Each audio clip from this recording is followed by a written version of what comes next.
Let's talk to Benedict Spence, Conservative commentator, of course. Benedict, very good morning to you.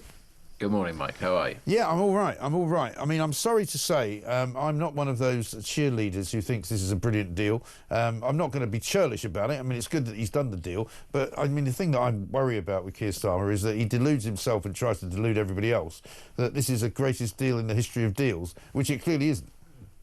I mean, it's wrong in many ways to sort of call it a trade deal in the sense that many people will believe that it was one of these sort of all-encompassing deals, yes, like we were sort of promised in the post-Brexit era, when in reality it's just a bit of relief from the tariff sanction that's been imposed. Right. And I mean, as this all came out yesterday, the Telegraph was sort of going through the figures and working out that Donald Trump's tariffs would have cost the UK around about 12.5 billion. Right. We've managed to negotiate it down to about 9.5 billion of a hit to the UK economy. But in return for that, we have had to give away billions and billions in concessions to US goods coming into the UK. Right. It's not really a win. It's a relief for some businesses, but long term, it's undoubtedly a negotiating victory for the US. They've got the better half of this deal, which, to be fair, they were always they're the bigger partner. But I think given that it comes hot on the heel of the India deal, which was also very clearly a win for India, that shows the UK's position in the global pecking order right now. Well, it shows also, does it not, that Britain doesn't really have anybody really worth their salt called a negotiator.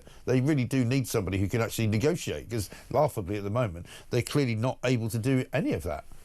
Well, I mean, didn't we have to hire, that's the technical term, negotiators from New Zealand or wherever it was when we were trying to negotiate Brexit? This is clearly something that we've, not only were we not good at a couple of years ago, but we're still not learnt from that experience, that it might be a good idea to have these people. The only good negotiators, it turns out, that Britain produces, we export to other countries. For example, they work on behalf of the Mauritian government when they're trying to take our own territory. Yeah, what's happened to that Chagos Islands deal, by the way? Because people keep asking me, and I keep meaning to ask other people, but I've never had anybody on from the government to ask them. But it seems to have all gone very quiet down in Mauritius way. It has. I think the Mauritians keep on pushing to get more concessions out of the UK as part of this, but I'm fairly certain that what happened was it ended up on the desk of Donald Trump as to whether or not the US was going to oppose it, and we've not actually had a concrete answer yet. He did say he was minded to sign it, but I don't think he actually did. No, I don't think so either. Let's have a quick look at what Trump and Starmer actually said when they announced this deal yesterday. Both countries have agreed that the economic security is national security and will be working together as allies to ensure that we have a strong industrial base, appropriate export controls and protections for key technologies and industries like steel. Steel is a big factor. Both countries will become stronger with steel and things necessary for military. You know, we used to build ships and other things literally at a level that nobody's ever seen, and we've eased up, and I would say that the UK certainly eased up, but now we're going to be uneasing both, and we work together.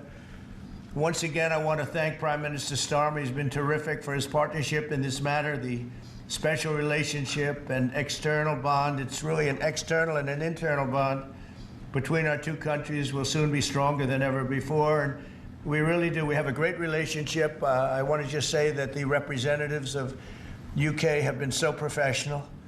And it's been an honor doing business with all of them, and in particular the Prime Minister. And I'd like to introduce him now to say a few words. Mr. Prime Minister, please take it away. Thank you, Mr. President, Donald. And this is a really fantastic, historic day in which we can announce this deal between our two great countries. I mean, I'm not joking. That's what it sounds like. It sounds like a ventriloquist dummy. I don't want to be too harsh on the man, but you know, you see one guy there in the Oval Office, surrounded by his apparatchiks and his aides, and Starmer's on a phone, which isn't a particularly good phone, and he sounds even more, you know, ventriloquist dummy than he normally does. Exactly, and it's very clearly the fact that this has not been prepared, what it is that he's saying, or if it, my word, if it has been prepared, then I think whoever it's prepared it needs to be sacked. But it's the fact that, you know, very sort of unpoised, very sort of unpolished. Donald Trump can get away with, you know, sort of shooting from the hip. He's actually very talented at this. But Keir Starmer just isn't. I think he does need all of his remarks to be scripted for him. Not to sound like Churchill, just to make it sound as if he knows what he's talking about. Right. But you're right. when it's full of ers and ahs and it just doesn't sound like somebody who's prepared. Dare I say it? It sounds like the lesser partner in a deal that's just been agreed. Yes, exactly right. And somebody's rung him up and said, by the way, the President of the United States is going to be on the phone in a minute. Would you mind sitting by the phone for about an hour until such time as he deigns to call you? Because that's how it's working out. I mean, the Mail's got an interesting piece today saying how Donald Trump called him when he was in the middle of watching Arsenal playing football the other night.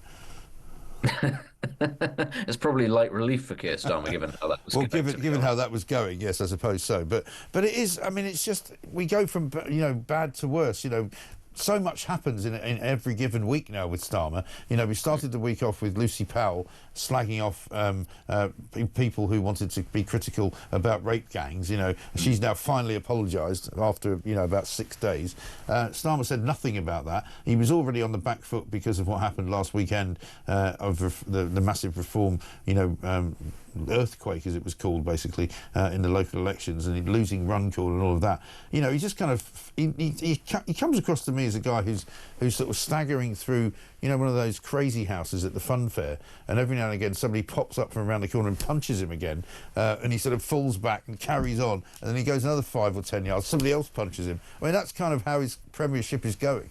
I mean, for a start, how Lucy Powell is still in a job after those remarks, and how the government thinks that her sort of halfway house of an apology is good enough, I don't know. Once again, it shows just how little regard they have for the concept of the grooming gang scandal, which, let's remind ourselves, keeps getting bigger every week. More and more is revealed about the scale of this. So, as I say, how she's still in her position, I do not know. But, we've been celebrating VE Day in this country. And, I know we sort of do a lot of harking back to that age and to that generation and to people like Churchill.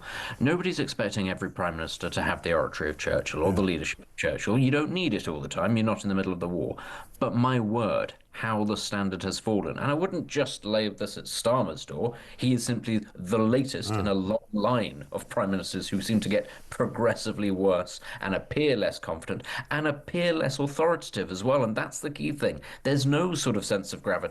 As I say, I'm not asking for Churchill, but I'm asking for something that gives me some sort of confidence that this person knows what it is that they're doing. And I get none of that from Keir Starmer. Because the more we learn about Starmer, and I learned something only about 10 days ago about his time at the CPS, because we were talking to Victoria Atkins, the former Tory minister, who's a barrister, qualified barrister, and I said to her, how can he be so bad at delivering messages or speaking publicly or, even, standing up in a room and kind of commanding it if he was a barrister who works in the law and who worked in the courts? You've seen them, I've seen them. I've got many friends who are barristers. They're generally pretty capable characters in terms of public speaking. They're generally pretty charismatic characters. They need to persuade juries, they need to persuade judges. It turns out that she said to me that when he was in charge of the CPS, he was basically handing out sort of duties, if you like. So he would hire people like Victoria Atkins to represent the CPS as a prosecutor. He didn't actually do any prosecuting. So he's actually no more than a superannuated civil servant who sat behind a desk most of his life.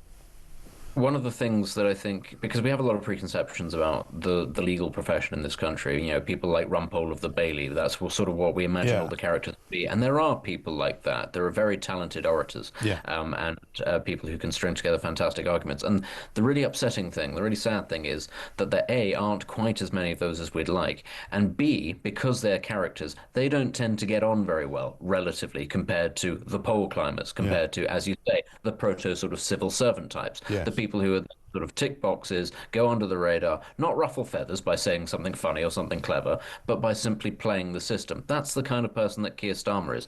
And that ultimately is why this country is run, in many ways, by lots of lawyers or people with legal backgrounds, but not the ones you'd kind of hope that we were being run by. No. The ones actually that you didn't look at twice at school, the ones that already had briefcases at school, you can sort of imagine them in your mind's eye. Those are the people that run Britain now, not the charismatic people. No, exactly right. And he's facing an awful lot of problems problems right now, because aside from the fact that, you know, you and I and many other people have seen through these deals, you know, even Kemi Badenoch has said, you know, this is not a deal worth shouting about.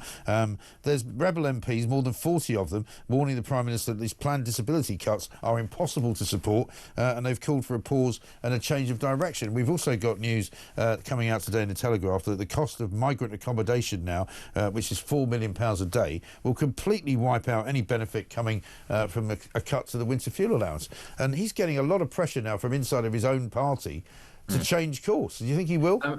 I mean, we had Louise Haigh the other day saying what he needs is to raise taxes to spend on these sorts of things. And I just thought, well, that just shows you quite how on the ball she is. Not the greatest idea, no. Yeah, that she thinks the country would welcome new tax rises. I mean, the thing is, as you point out there, the bill for housing migrants is in the billions now over the course of a year or so. It's unsustainable. But the other thing is that the bill for people who came here as part of the Boris wave of migration is going to end up being a net drain on the economy in the best case scenario of about 85 billion, possibly as much as 100 billion. And those are the people that came here legally. It doesn't matter what Labour say about not wanting to play reform's game. Migration, immigration, both legal and illegal, is costing the country an unaffordable amount of money, and it's only going to get bigger. They can't avoid this situation. They're going to have to address it head on if they want to avoid bankrupting the country even more. And thanks to that Indian trade deal that you did the other day, it's actually going to get worse from India. Oh, yes, absolutely. I mean, that's why I say, within my lifetime, India was not considered a major sort of geopolitical rival to the UK. It has managed to overtake us now, so much so that it can enforce these sorts of terms. And, you know, bear in mind that even the Tories who did try to strike a trade deal with India looked at some of the demands that the Indians were making and going, absolutely not. There's no way that we can get this past the public. But this, I think, also shows how weak Labour are. They're desperate to get trade deals done to be seen to be competent. So they're prepared to sign up for things that are bad for the UK. And if they'll do that with the US and with India, you better believe they'll do that with the EU as well. Yeah, and they'll probably do it with China too at the end of the day. Good to talk to you, Benedict. Thanks very much indeed. Benedict Spence there, giving his view as a Conservative commentator.